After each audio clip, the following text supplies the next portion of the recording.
ॐ भूर्भुवः स्वः तत्सवितुर्वरेण्यं भर्गो देवस्य धीमहि धियो यो नः प्रचोदयात्। ॐ शांति शांति शांति।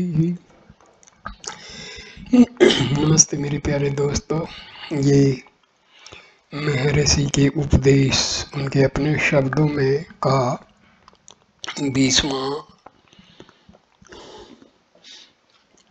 वीडियो है। मैं इसको शुरू करता हूँ टॉपिक सिद्धांत से। सब आध्यात्मिक चर्चाएं निष्फल हैं जब तक वे हमें अपने भीतर सत्य रूप में अवस्थित आत्मा को जानने की गवेषणा के लिए प्रेरित नहीं करती। सृष्टि विषयकवाद, विश्व का स्वरूप, उत्क्रांति, ईश्वर का हेतु इत्यादि विवाद निरर्थक हैं। ये हमें सच्चे सुख के प्रति नहीं ले जाते। लोग पृथक मैं कौन हूँ के सत्य को जानने के प्रयत्न के बदले अपने से बाहर रहे हुए पदार्थों के सत्य को जानने का यत्न करते हैं। केवल स्वयं को जानने से ही आनंद प्राप्त हो सकता है। सृष्टि विषयकवाद और जगत का सत्य। श्री रमण को आध्यात्मिकता के सैद्धांतिक पक्ष में कोई रस नहीं था। उनका मुख्य उद्देश्य लोगों को आत्मा के विषय में सभान बनाना था। इस उद्देश्य की प्राप्ति के लिए वे हमेशा भारपूर्वक कहते थे कि तर्क या कल्पना करने से अभ्यास करना अधिक महत्वपूर्ण है। वे सैद्धांतिक प्रश्नों को महत्व नहीं देते थे। ऐसे प्रश्न पूछे जाने पर मौन रहते थे या पूछने वाले को अहम का मूल ढूंढने के लिए कहते थे। कभी कभी वे सहानुभूति के कारण विभिन्न तात्विक प्रश्नों के सविस्तार उत्तर देते थे, लेकिन यदि प्रश्न पूछने वाला अपनी बात को अनावश्यक रूप से बढ़ाता या बातचीत निष्फल बौद्धिक व्यायाम की ओर मुड़ती तो वे विषय बदल देते या उसे अभ्यास की ओर ध्यान देने के लिए कहते। तत्व चिंतन विषयक प्रश्नों में अधिकांश भौतिक विषयों के मूल कारण से संबंधित होते थे, क्योंकि श्री रमण विषय के विषय में सामान्यतया स्वीकृत धारणाओं से बिल्कुल भिन्न विचार रखने वाले के रूप में प्रसिद्ध थे। अन्य विषयों की तरह वे अपने विधानों को पूछने वालों के बौद्धिक सत्र के अनुरूप बनाते थे। फिर भी उनके विचार अधिकांश लोगों के द्वारा स्वीकृत भौतिक अस्तित्व की सत्यता का मूलभूत रूप से खंडन करने वाले होते थे। श्री रमण भौतिक विश्व के बारे में 3 भिन्न दृष्टि बिंदुओं का स्वीकार करके बोलते थे। विभिन्न समयों में वो उन तीनों को स्वीकार करते थे, लेकिन इस विषय में उनकी साधारण टिप्पणियों से यह स्पष्ट होता है कि वे निम्नलिखित में से प्रथम 2 मतों को सत्य अथवा उपयोगी मानते थे। नंबर 1, अजातवाद, अकारणवाद। यह प्राचीन हिंदू सिद्धांत है जो मानता है कि सृष्टि कभी हुई ही नहीं। इसमें भौतिक विश्व विषय में कारणतया का पूर्ण इनकार है। श्री रमण इसका यह कहकर समर्थन करते थे कि यदि ज्ञानियों का स्वानुभाव है जिसके अनुसार कोई भी पदार्थ न तो अस्तित्व में आया है न ही नष्ट होता है, क्योंकि केवल एक अविकारी आत्मा का ही सच्चा अस्तित्व है। इस सिद्धांत से यह फलित होता है कि देश और काल, कारण और कार्य, जो कि सृष्टिवाद के तात्विक घटक हैं, केवल अज्ञानियों के मन में होते हैं और आत्मा का अनुभव इनकी सत्ता के अभाव को प्रकट कर देता है। यह सिद्धांत जगत के सत्य का इनकार नहीं है, बल्कि उस सृष्टि प्रक्रिया का इनकार है जिससे विश्व अस्तित्व में आता है।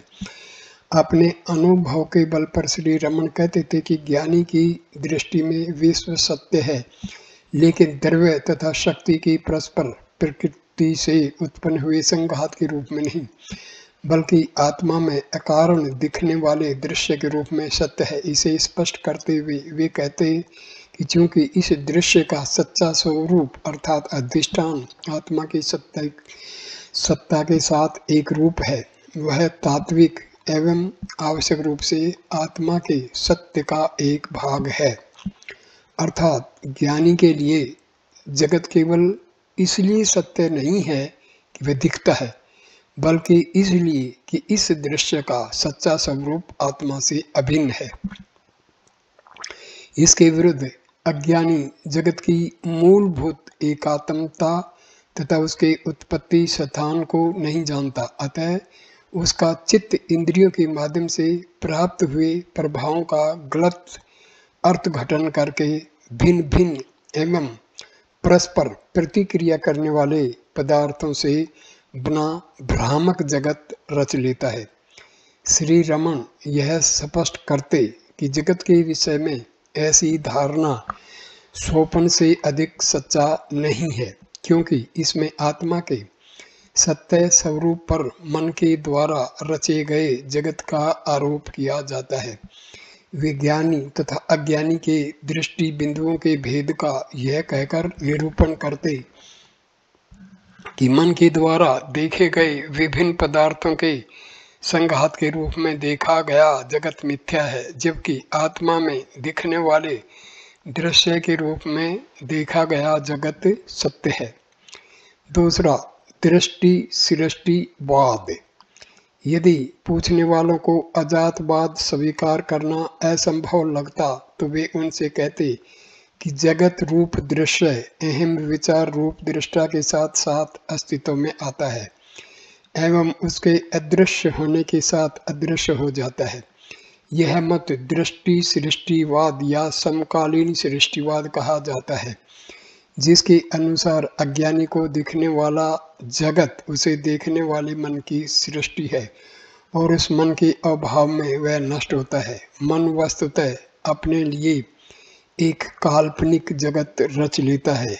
इस बात को स्वीकार करने तक यह मत सच्चा है, लेकिन आत्मा के दृष्टिकोण के अनुसार एक काल्पनिक दृष्टा एक काल्पनिक दृश्य रूप जगत को रचता है, अतः यह वास्तविक सर्जन है ही नहीं।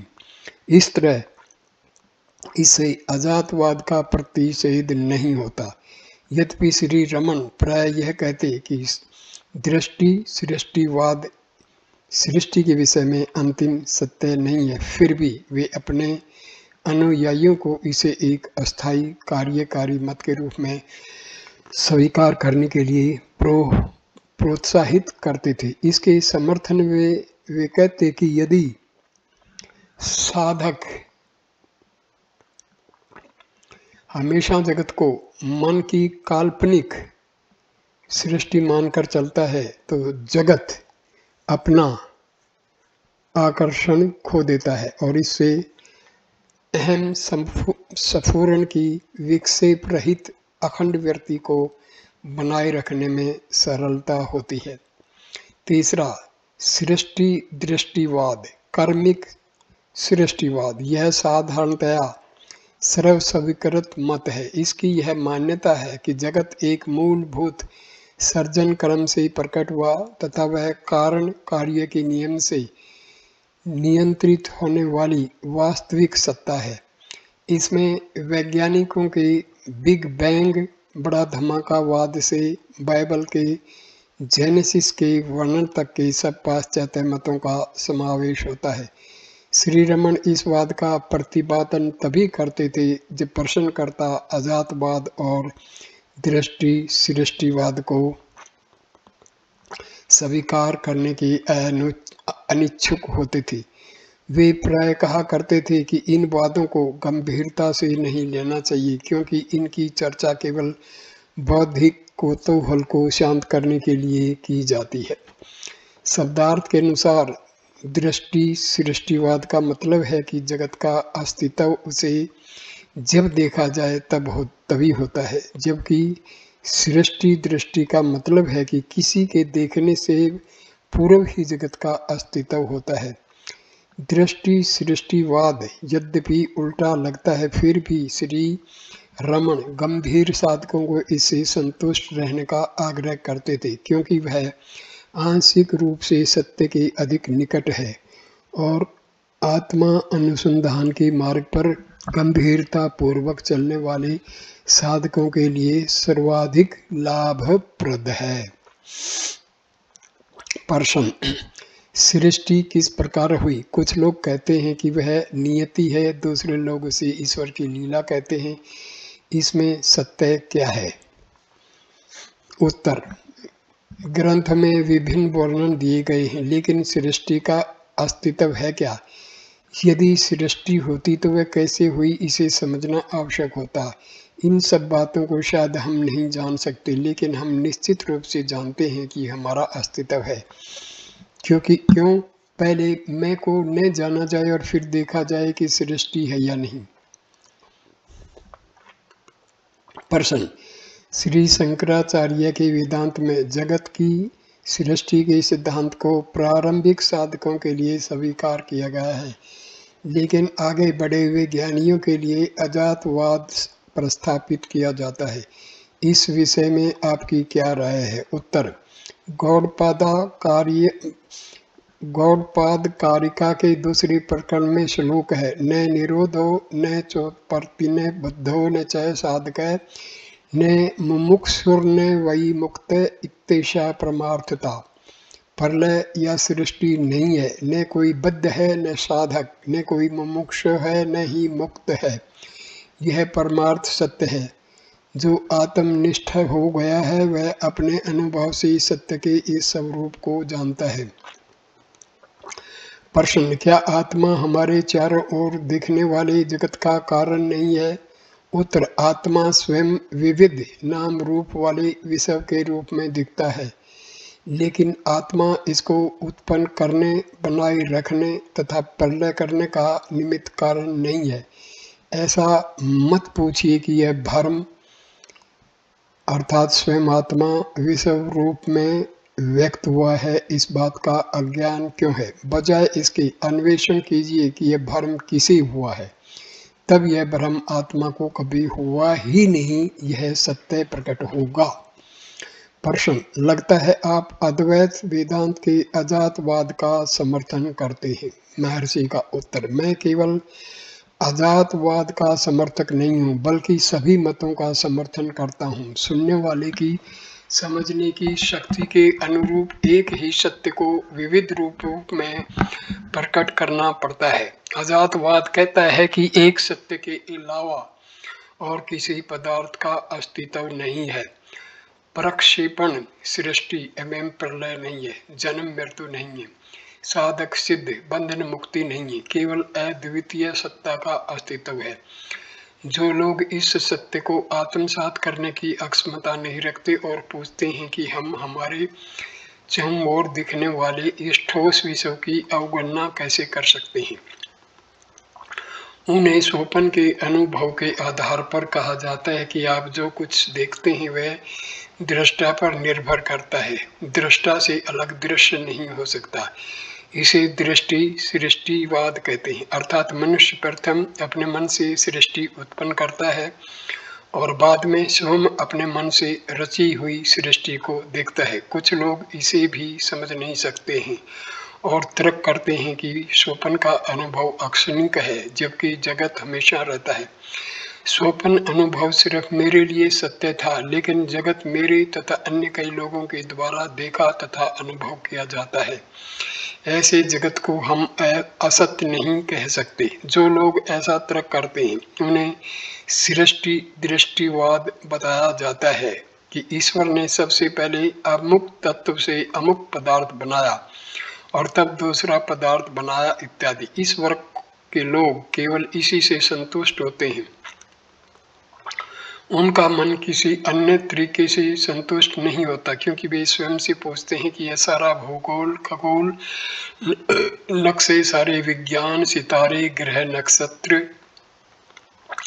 एवं उन सब को नियंत्रण में रखने वाली प्रकृति के कानून तथा इन सब का ज्ञान पूर्ण रूप से असत्य कैसे हो सकता है, इनको यही कहना श्रेष्ठ है। हाँ, यह सब ईश्वर ने बनाया, इसलिए आप इसे देख रहे हैं। प्रश्न: लेकिन ये सारे वाद सच नहीं हो सकते, एक ही सत्य हो सकता है। उत्तर: ये सारे वाद सुनने वाले की बुद्धि शक्ति के अनुरूप बताए जाते हैं। परमार्थ सत्य केवल एक है। वेदांत कहता है कि ब्रह्मांड दृष्टा के साथ प्रकट होता है। इसका कर्मशः विकास नहीं होता। इसे युगपत सृष्टि, साथ साथ होने वाली या अक्षणिक सृष्टि कहते हैं। यह सोपन सृष्टि जैसी है जिसमें दृष्टा अनुभव किए जाने वाले पदार्थों के साथ उत्पन्न होता है। ऐसा कहने पर कुछ लोग संतुष्ट नहीं होते क्योंकि वे वस्तु सत्तात्मक ज्ञान में गहराई से डूबे हुए हैं। वे समझना चाहते हैं कि अकस्मात सृष्टि कैसे हो सकती है। कार्य की पूर्ण कारण का होना आवश्यक है। संक्षेप में वे चारों ओर दिखने वाले जगत का कारण जानना चाहते हैं। इसलिए श्रुति उनकी इस जिज्ञासा को शांत करने के लिए सृष्टि विषयक विभिन्न वाद प्रस्तुत करती है, जिन्हें क्रम सृष्टिवाद कह सकते हैं। लेकिन सच्चा साधक युगपत सृष्टिवाद से आश्वस्त हो जाता है। प्रश्न, सृष्टि का हेतु क्या है? महर्षि उत्तर देते हैं, इस प्रश्न को उठाना इसका हेतु है। इस प्रश्न का उत्तर ढूंढिए और अंत में सबके परम कारण या आदि बीज रूप आत्मा में रहिए। ऐसी गवेषणा का पर्यवसान आत्मा अनुसंधान में होगा और वह तभी समाप्त होगी जब अनात्मा हटा दिया जाएगा एवं अपनी पूर्ण शुद्धता और महिमा में आत्मा जान लिया जाएगा। सृष्टि विषयक सब वाद बाहर की ओर विस्तृत होते हैं। उनकी कोई मर्यादा सीमा नहीं हो सकती क्योंकि देश काल अनंत है, लेकिन वे सब केवल मन में हैं। यदि आप मन को देखें तो देश काल से पर होकर आत्मा को जान लेंगे। सृष्टि को स्वयं के संतोष के लिए वैज्ञानिक अथवा तार्किक ढंग से समझाया जाता है, लेकिन क्या उससे कोई अंतिम समाधान देने वाला निर्णय हाथ लगता है? ऐसे सब स्पष्टीकरण कर्म सृष्टिवाद कहे जाते हैं। उनसे विरुद्ध दृष्टि सृष्टिवाद या युगपत सृष्टिवाद है। दृष्टा के बिना पदार्थ नहीं दिख सकते। दृष्टा को ढूंढ निकालिए तो सृष्टि उसमें समाविष्ट दिखेगी। बाहर की ओर देखते हुए नियसीम दृश्य को समझने के सारे यत्न निरर्थक हैं। प्रश्न, वेद में सृष्टि के बारे में विरुद्ध वर्णन मिलते हैं। एक जगह आकाश को प्रथम सर्जन कहा गया है, दूसरी जगह प्राण को, तीसरी जगह किसी तीसरी वस्तु को, चौथे में जल इत्यादि। इनका मेल कैसे बिठाया जाए? क्या इससे वेद के प्रामाण्य को आघात नहीं पहुंचता? उत्तर, विभिन्न ऋषियों ने विभिन्न समय में सत्य के विभिन्न पहलुओं को देखा, जिनमें से प्रत्येक एक पहलू पर भार देता है। आप इन विरुद्ध विधानों की चिंता क्यों करते हैं? वेद का मुख्य लक्ष्य है अविनाशी आत्मा के स्वरूप का उपदेश करना है एवं हमें यह सिखाना है कि हम वही हैं। प्रश्न, मैं इस अंश से संतुष्ट हूँ। उत्तर, तो इतर बातों को अर्थवाद गौण मानिए या अज्ञानियों के किए गए विधान मानिए जो पदार्थों के कारण की शोध करते हैं। प्रश्न, मैं सृष्टि का एक भाग हूँ, इस कारण परतंत्र हूँ। स्वतंत्र हुए बिना मैं सृष्टि के प्रश्न का समाधान नहीं कर सकता। फिर भी मैं श्री भगवान से पूछता हूँ, क्या आपको इस प्रश्न का समाधान मेरे लिए नहीं करना चाहिए? महर्षि का उत्तर, हाँ, भगवान ऐसा कह रहे हैं। स्वतंत्र बनिए एवं खुद इस प्रश्न का समाधान कीजिए, यह आपका काम है। इस समय आप कहाँ हैं जो यह प्रश्न पूछ रहे हैं? आप जगत में हैं कि जगत आप में है? आपको यह अवश्य मानना पड़ेगा कि नींद के दौरान आपको जगत नहीं दिखता। यद्यपि आप तब आपके अस्तित्व का इनकार नहीं कर सकते। जगने पर आपको जगत दिखता है तो वह कहाँ हुआ? स्पष्ट है कि जगत आपका विचार है, विचार आपका प्रक्षेपण है। मैं प्रथम आता है तब जगत आता है। जगत मैं की रचना है जो स्वयं आत्मा से प्रकट होता है। जगत की रचना का प्रश्न इस तरह सुलझ जाता है यदि आप मैं की उत्पत्ति के प्रश्न का समाधान ढूंढकर पालें। इसलिए मैं कहता हूँ कि मैं को ढूंढिए।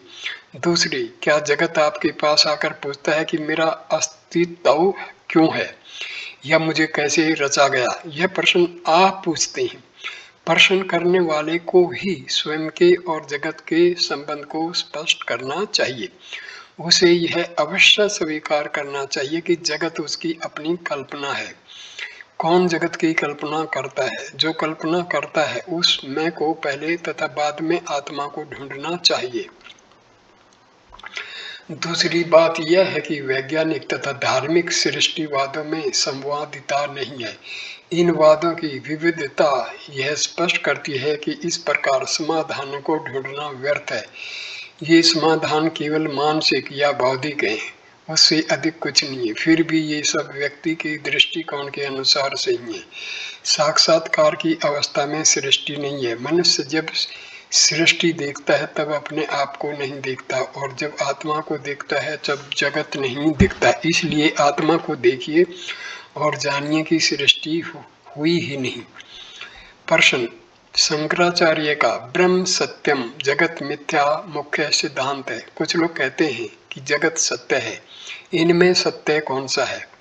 उत्तर: दोनों विधान सही हैं। ये विकास के भिन्न सत्रों का निर्देश करते हैं एवं भिन्न दृष्टिकोणों से कहे गए हैं। सत्य हमेशा रहता है। इस सत्य की व्याख्या से साधक प्रारंभ करता है, तब वह जगत को परिवर्तनशील या अनित्य होने के कारण असत्य मानकर उसका निरसन करता है, और अंत में नित्य होने के कारण सत्य आत्मा तक पहुंचता है, जहां एकता का साम्राज्य है। तब जिसे प्रारंभ में असत्य समझकर त्याग दिया था, वह उस एकता का भाग दिखता है।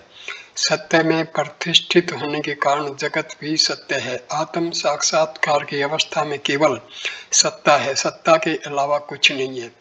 प्रश्न: भगवान कहते हैं कि माया और सत्य एक है, ऐसा कैसे हो सकता है? उत्तर: माया विषयक विचारों को समझे बिना ही शंकर की आलोचना की जाती है। उन्होंने कहा ब्रह्म सत्य है, जगत मिथ्या है। तीसरा, जगत ब्रह्म है। वे दूसरे विधान पर रुके नहीं। तीसरा विधान पूर्व के दोनों को स्पष्ट करता है। इसका अर्थ यह है कि आत्म रूप से देखा गया जगत सत्य तथा आत्मा से अलग स्वतंत्र रूप से देखा गया जगत मिथ्या है। इस प्रकार माया और सत्य एक समान हैं। प्रश्न: तो वस्तुतः जगत मिथ्या नहीं है? उत्तर: आध्यात्मिक साधना के स्तर पर आपको कहना पड़ेगा कि जगत मिथ्या है।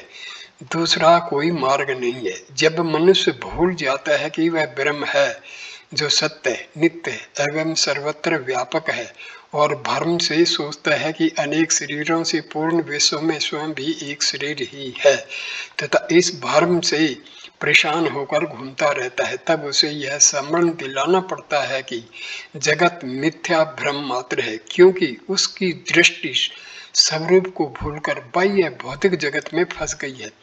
अंतर्दृष्टि प्राप्त करने के लिए वह तब तक अंतर्मुख नहीं बनेगा जब तक आप उसे नहीं बताएं कि यह सारा बाह्य भौतिक जगत मिथ्या है। जब वह एक बार अंतर्मुख होकर अपने आत्मा को जानेगा, तब उसे मालूम होगा कि आत्मा से भिन्न कुछ नहीं है और संपूर्ण विश्व को ब्रह्म रूप देखेगा। आत्मा के सिवाय विश्व नहीं है। जब तक मनुष्य सबके मूल रूप आत्मा को नहीं देखता एवं केवल बाह्य विषय को ही सत्य एवं नित्य मानता है, आपको उसे यह कहना चाहिए कि यह सारा बाह्य विश्व भ्रम मात्र है। आपके पास इसके अलावा कोई चारा नहीं है। कागज का उदाहरण लीजिए। हम सिर्फ लिखावट देखते हैं, कागज नहीं जिस पर लिखा गया है। लिखावट हो या न हो, कागज हमेशा रहता है। जो लिखावट को ही सत्य मानते हैं उन्हें यह कहना पड़ता है कि वह मिथ्या भ्रम है, क्योंकि वह सच्चे तथा आधारभूत कागज का आवरण करके स्थित है। ज्ञानी कागज तथा लिखावट दोनों को एक रूप देखता है। ऐसा ही ब्रह्म तथा जगत के विषय में है। परंतु आत्मा के रूप में अनुभव गोचर होने पर जगत सत्य एवं जब अलग नाम रूपात्मक दिखता है तब असत्य है क्या? महर्षि का उत्तर, जैसे अग्नि धुएं से ढक जाती है, ऐसे ही जाज्वल्यमान चैतन्य का प्रकाश नाम रूपात्मक संघात स्वरूप विषय से ढक जाता है। जब ईश्वर के अनुग्रह से चित्त शुद्ध होता है, तब जगत वस्तुतः भ्रामक आकार नहीं है, बल्कि केवल सत्य है। यह तथ्य जान लिया जाता है। जिनका चित्त जगत के तथा जागतिक सब आसक्तियों के त्याग से, जो माया के बुरे प्रभाव से मुक्त हैं और जिन्हें स्वयं प्रकाश परम सत्य का ज्ञान प्राप्त कर लिया है, केवल वही लोग जगत सत्य है इस कथन का सही अर्थ जान सकते हैं। जिनकी दृष्टि दृश्य की ओर से पलटकर ज्ञानमयी हो गई है, उनके लिए ये आकाश आदि 5 महाभूतों से बना हुआ जगत सत्य है, क्योंकि सभी पदार्थ चैतन्य रूप हैं, जिसका आधार वह एक परम सत्ता है। जैसे विविध रंगों वाले मयूर का अंडा एक होता है, वैसे ही इस विविध रूप वाले विचित्र फिर भी शून्य जगत की मूल अवस्था एक आनंद है। इस सत्य को आत्मा की सहज अवस्था में रहकर जानना चाहिए। प्रश्न, मैं कह नहीं सकता कि यह सब मेरे लिए बिल्कुल स्पष्ट है। जगत देखा जाता है, अनुभव किया जाता है, इंद्रियों के द्वारा विविध रूपों में जाना जाता है। वह क्या स्वप्न जैसी घटना है, केवल भ्रम है? उत्तर, यदि आप सत्य को केवल सत्य को जानना चाहते हैं, तो जगत को असत्य मानने के सिवाय आपके पास कोई विकल्प नहीं है। प्रश्न, ऐसा क्यों? महर्षि का उत्तर, इसका सीधा साधा कारण यह है कि यदि आप जगत सत्य है ऐसा विचार छोड़ते नहीं, तो आपका मन हमेशा उसके पीछे लगा रहेगा, और जब तक आप दिखावे को सत्य मानते हैं, तब तक आप स्वयं सत्य को नहीं जान सकते। यद्यपि जो भी अस्तित्व में है वह केवल सत्य ही है।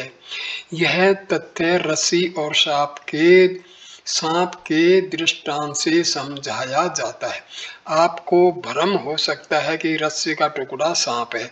जब तक आप रस्सी में सांप की कल्पना किए रहते हैं, तब तक आप रस्सी को रस्सी के रूप में देख ही नहीं सकते। जो नहीं है वह सांप आपके लिए सत्य बन जाता है, जबकि रस्सी का अस्तित्व ही मिट जाता है। प्रश्न, जगत अंतिम सत्य नहीं है, ऐसा अस्थायी रूप से स्वीकार करना सरल है, लेकिन वह वस्तुतः असत्य है, ऐसा दृढ़ निश्चय होना कठिन है। उत्तर, वैसे तो स्वप्न जगत भी जब तक आप उसे देख रहे होते हैं तब तक सच्चा लगता है। जब तक स्वप्न अवस्था रहती है, उसमें आप जो भी देखते हैं और अनुभव करते हैं सच्चा है। प्रश्न, तो यह जगत स्वप्न से अधिक कुछ नहीं है? उत्तर, स्वप्न जब तक रहे तब तक उसे सत्य मानने में क्या गलती है? आप पूर्णतया असंभव घटना स्वप्न में देख रहे हो। उदाहरण के लिए आप किसी मृत व्यक्ति से आनंद से बातें करते हो और शायद संदेह भी हो कि क्या यह मर तो नहीं गया था, लेकिन तब भी किसी तरह आपके मन का स्वप्न दृश्य से पूरा मेल हो जाता है और वह व्यक्ति स्वप्न प्रयोजन की दृष्टि से जीवित ही लगता है। अर्थात स्वप्न की हैसियत से आपको उसकी सत्यता के बारे में संदेह करने की गुंजाइश नहीं रहने देता। जागृत में भी ऐसा ही होता है। जब तक आप जागृत अवस्था में रहें, तब तक जिसे आप देखते हैं उस जगत की सत्यता के विषय में संदेह करने के लिए आप समर्थ नहीं हैं। जिसने स्वयं जगत की सृष्टि की है, वह मन उसकी असत्यता का स्वीकार कैसे कर सकता है? जागृत तथा स्वप्न के जगत की तुलना करने का यही हेतु है। दोनों मन की सृष्टि है, और जब तक मन उनमें से किसी एक में लीन रहता है, तब तक वह उसकी असत्यता का स्वीकार करने में अपने आप को असमर्थ पाता है। वह स्वप्न जगत की सत्यता का इनकार स्वप्न के दौरान नहीं कर सकता। वैसे ही जब तक वह जागृत अवस्था में होता है, तब तक जागृत के जगत की सत्यता का निषेध नहीं कर सकता। इसके विरुद्ध यदि आप अपने मन को जगत से पूर्णतः वापस खींच लें और भीतर की ओर मोड़ें और वहीं रहें, अर्थात यदि आप इन सब अनुभवों के अधिष्ठान रूप आत्मा के प्रति सदा जागरूक रहें, तो जिस जगत के विषय में आप इस समय सभान हैं उसे आप स्वप्न में देखे हुए जगत जैसा असत्य पाएंगे। प्रश्न: हम कई तरह से जगत को देखते, अनुभव करते और इंद्रियों से ग्रहण करते हैं। ये सारे संवेदन देखे गए तथा अनुभव किए गए पदार्थों की प्रतिक्रिया रूप हैं। वे स्वप्न की तरह मन की सृष्टि नहीं है, जो प्रति व्यक्ति ही नहीं बल्कि उसी व्यक्ति के लिए भी भिन्न है। जगत की वास्तविक सत्ता सिद्ध करने का यह पर्याप्त प्रमाण नहीं है। उत्तर: स्वप्न जगत की विसंगतियों के विषय में ये सारे तर्क सिर्फ इस समय जब आप जागृत में हैं तभी खड़े होते हैं। जब तक आप स्वप्न में होते हैं तब तक स्वप्न एक पूर्णतया संगठित इकाई होता है। अर्थात यदि आपको स्वप्न में प्यास लगती है तो आपकी वह प्यास भ्रामक जल को भ्रामक पीने की क्रिया से शांत होती है। लेकिन यह सब उसमें आपके लिए सत्य था, भ्रम नहीं। जब तक आप यही नहीं जानते कि वह पूरा स्वप्न ही भ्रम था। जागृत के विश्व के विषय में भी ऐसा ही है। जो संवेदनाएं आपको अभी हो रही हैं वे एक सूत्रता से मेल बिठाकर आप पर ऐसा प्रभाव डाल रही हैं कि आपको जगत सत्य लगता है। इसके विपरीत यदि विश्व स्वयंभू सत्ता स्वतंत्र सत्य होता है, अर्थात अभी आपने जिसे जगत की वास्तविक सत्ता कहा उससे युक्त होता है, तो नींद में आपके समक्ष उपस्थित होने से उसे कौन रोकता है। आप यह तो नहीं कहते कि आपकी नींद के दौरान आपका अस्तित्व नहीं था। प्रश्न: लेकिन मैं जब नींद में होता हूँ तब भी जगत के अस्तित्व का इनकार नहीं करता। उसका अस्तित्व पूरे समय में होता है। यदि मेरी नींद के दौरान मैं जगत नहीं देखता था तब भी दूसरे लोग जो सोए नहीं थे वे उसे देख रहे थे। उत्तर: आपकी नींद के दौरान आपका अस्तित्व सिद्ध करने के लिए क्या आपको दूसरे लोगों के प्रमाण की आवश्यकता पड़ती है?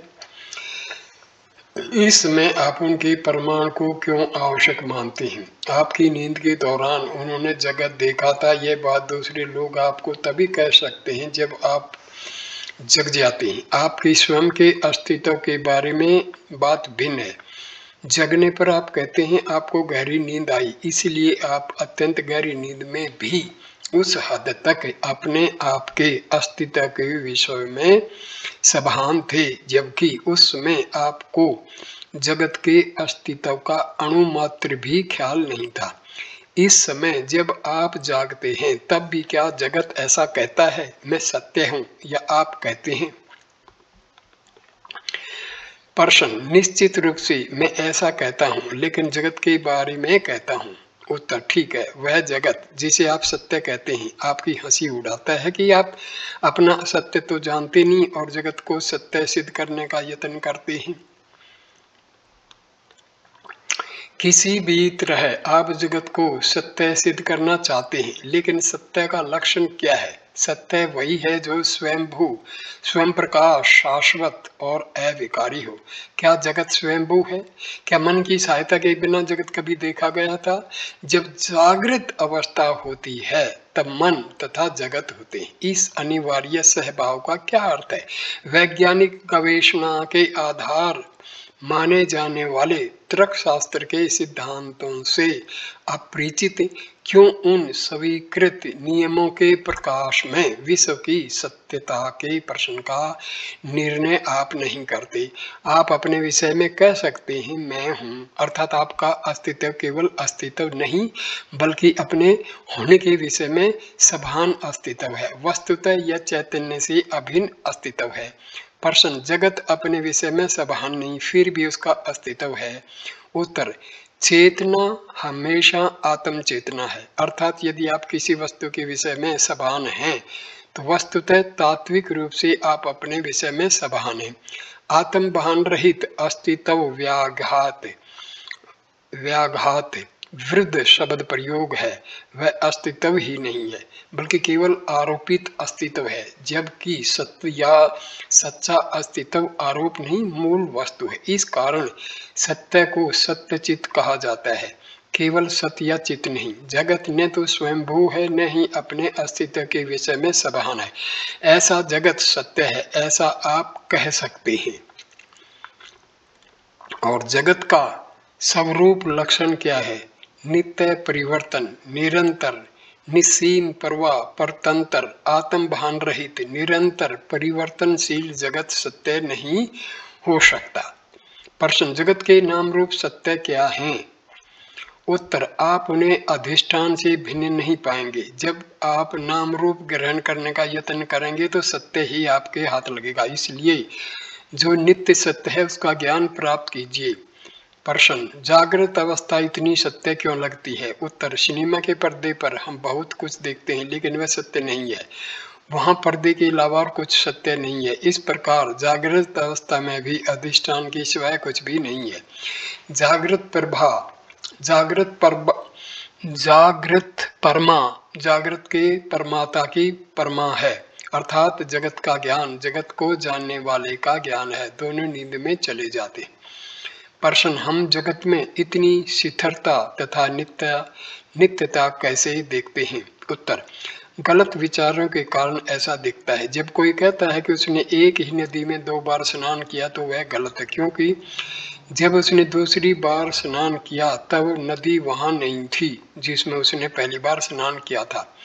दीपशिखा की दीप्ति को 2 बार देखकर मनुष्य कहता है कि वह उसी एक दीप्ति को दिखता है, लेकिन दीप्ति प्रति क्षण बदलती रहती है। जागृत अवस्था ऐसी ही है, उसमें शिथिलता का दिखावा दृष्टि भ्रम है। प्रश्न, गलती कहां पर है? उत्तर, परमाता में। उत्तर, परमाता कहां से आया? उत्तर, दृष्टि भ्रम के कारण परमाता उत्पन्न होता है। वस्तुतः परमाता और उसके भ्रमपूर्ण दर्शन एक साथ उत्पन्न होते हैं और जब आत्मज्ञान होता है तो दोनों अदृश्य हो जाते हैं। प्रश्न, परमाता और उसके भ्रमपूर्ण दर्शन कहां से उत्पन्न होते हैं? उत्तर, यह प्रश्न कौन पूछता है? प्रश्न, मैं पूछता हूं। उत्तर, इस मैं को ढूंढ निकालिए और आपके सारे संदेहों का समाधान मिल जाएगा। जैसे स्वप्न में भ्रामक ज्ञाता ज्ञान और ज्ञेय उत्पन्न होते वैसे ही जागृत में भी होता है। इन दोनों अवस्थाओं में इस मैं को जान लेने पर आप सब कुछ जान लेते हैं और कुछ भी जानने के लिए शेष नहीं रहता। गहरी नींद में ज्ञाता ज्ञान और ज्ञेय नहीं होते, उसी प्रकार सच्चे मैं के अनुभव में वे नहीं होते। जागृत अवस्था में जो घटनाएं होती दिखती हैं वे केवल ज्ञाता के लिए होती हैं, और क्योंकि यह ज्ञाता असत्य है वस्तुतः कभी भी कुछ भी घटित नहीं होता। प्रश्न, वह प्रकाश जो अहम व्यक्ति को अपनी पहचान एवं जगत का ज्ञान देता है अज्ञान है या चैतन्य? उत्तर, वह चित्त का प्रतिबिंबित प्रकाश है जो मैं को दूसरों से भिन्न दिखाता है। चैतन्य का यह प्रतिबिंबित प्रकाश मैं को पदार्थों का सर्जक भी बनाता है, लेकिन प्रतिबिंब के लिए उपयुक्त माध्यम होना चाहिए। प्रश्न, वह माध्यम कौन सा है? उत्तर, आत्म साक्षात्कार होने पर आपको मालूम होगा कि माध्यम और प्रतिबिंब का वस्तुतः अस्तित्व नहीं है, ये दोनों वही एक चैतन्य है। जगत को अपने अस्तित्व के लिए स्थान तथा दिखने के लिए प्रकाश चाहिए, ये दोनों एक साथ उत्पन्न होते हैं। इसलिए भौतिक अस्तित्व एवं उसका दर्शन मन के प्रकाश पर निर्भर है जो आत्मा का प्रतिबिंबित प्रकाश है। जैसे चलचित्र सिर्फ अंधकार में तथा प्रतिबिंबित प्रकाश से ही देखे जाते हैं, वैसे जगत अविद्या के अंधकार में आत्मा के प्रतिबिंबित प्रकाश रूप मन से ही दिखाई देता है। अज्ञान के पूर्ण अंधकार में अर्थात गहरी निंद्रा में अर्थात ज्ञान के पूर्ण प्रकाश में अर्थात आत्म साक्षात्कार रूप समाधि में जगत दिखाई नहीं देता। इस वीडियो को मैं यहाँ पर विराम देता हूँ। अगला वीडियो 21वां शुरू होगा। टॉपिक पुनर्जन्म। तो धन्यवाद ये वीडियो देखने के लिए। कृपा करके इस वीडियो को आप लाइक कीजिए, कमेंट कीजिए और शेयर कीजिए तथा चैनल को सब्सक्राइब कीजिए। नमस्कार मेरे प्यारे दोस्तों, धन्यवाद।